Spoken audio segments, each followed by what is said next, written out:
What's going on, guys? Carl on duty here, and we are back with some Outriders news.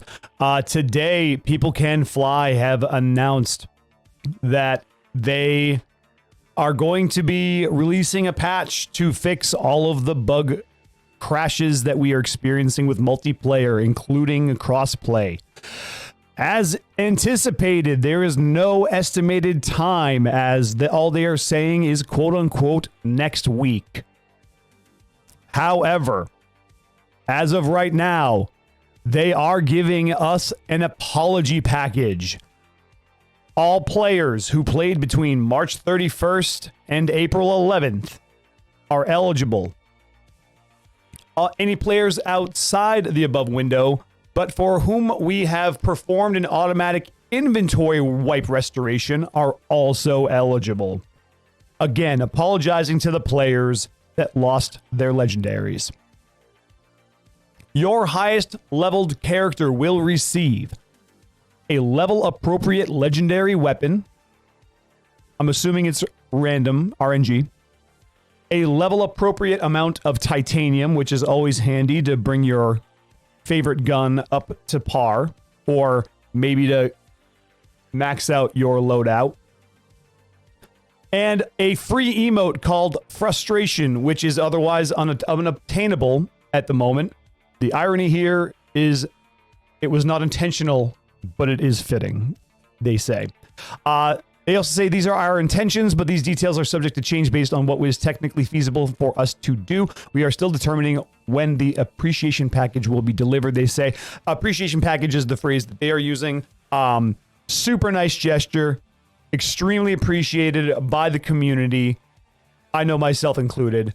Now, patches for the crashes, like I mentioned earlier. A launch window players are getting a thank you package we discussed. Inventory wipes and restoration. They are still working on restorations. Let's go over that really quickly. We believe that the rate of this bug appearing should be greatly reduced once the upcoming patch has been published. With crash fixes in place, we intend to run a one-off mass restoration.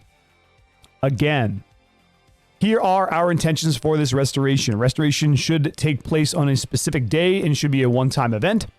The exact date is supposed to be determined, but we're hoping for this to occur in the coming weeks, with an S at the end.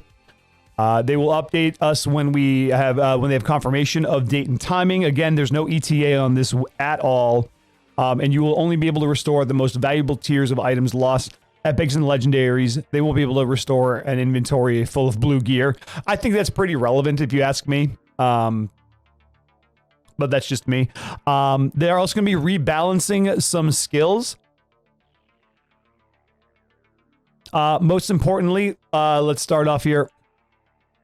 The Historian, Bounty Hunter, and Monster Hunt quests no longer grant legendary items for each subsequent completion, which is... While rewarding players for completing all the Historian, Bounty, and Monster Hunter quests is still our intention, they observe unintended results when players repeated this activity in combination with a specific multiplayer bug. With this reward adjustment, they want to eliminate the exploit behavior while still making that quest line worth the effort. So they're still going to give us purples, but they're not going to give us legendaries anymore. Players took advantage of this exploit will not be punished, they say, though. So if you did that exploit, GG's, you got away with. They're basically nerfing a lot of the easier farms and stuff like that. Chem-planned expedition time for gold, silver, bronze adjusted to 650, 1150, and 1500 seconds. Previously 957, 1303, and 1650. Boomtown expedition time changed to 390, 589, and 776 seconds. Previously was 422, 607, and 792. Some expeditions seem to be too generous on their required completion times when compared to others. We want to avoid such inappropriate discrepancies, as we believe making all expeditions viable leads to a more diverse and thus more interesting endgame. Critical rating damage multiplier on tactical assault rifles reduced to 165%. It was 175%. Critical rating damage multiplier on marksman rifle reduced to 250. It was 300.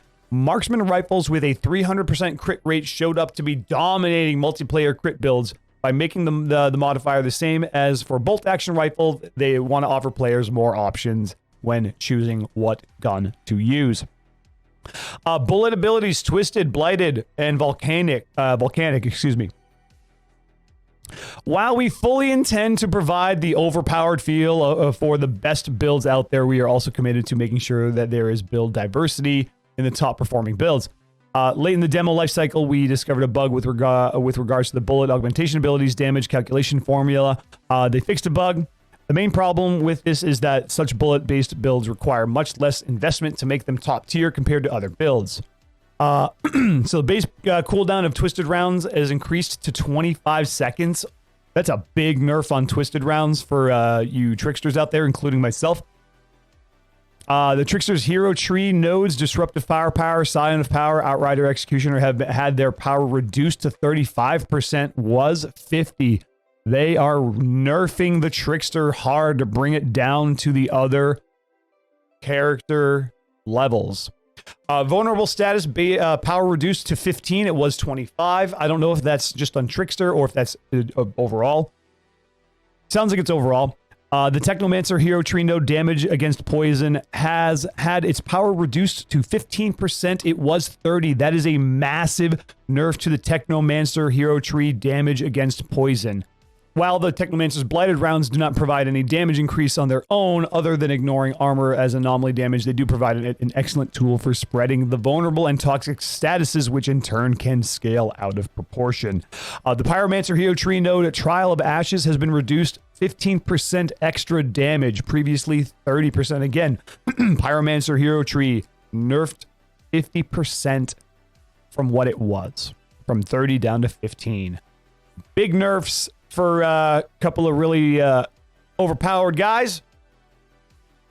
Again, multiplayer stability and connection. We already talked about that. Launch connectivity post-mortem. Again, I don't think we really need to go on that. I think that's really the meat and potatoes for this, guys. Let me know what you think in the comment section below. Do you think that People Can Fly's apology package is going to be sufficient for you to want to keep playing the game? Do you think that we should get more out of this? Do you think that those nerfs were too hard? I, for one, think that the nerfs are fair. I think that they're balanced. I don't know if they might be a little too harsh with those 50% nerfs in a couple of the abilities. Again, let me know what you think in the comment section below, guys. My name is Carl on Duty. I will catch you on Enoch later.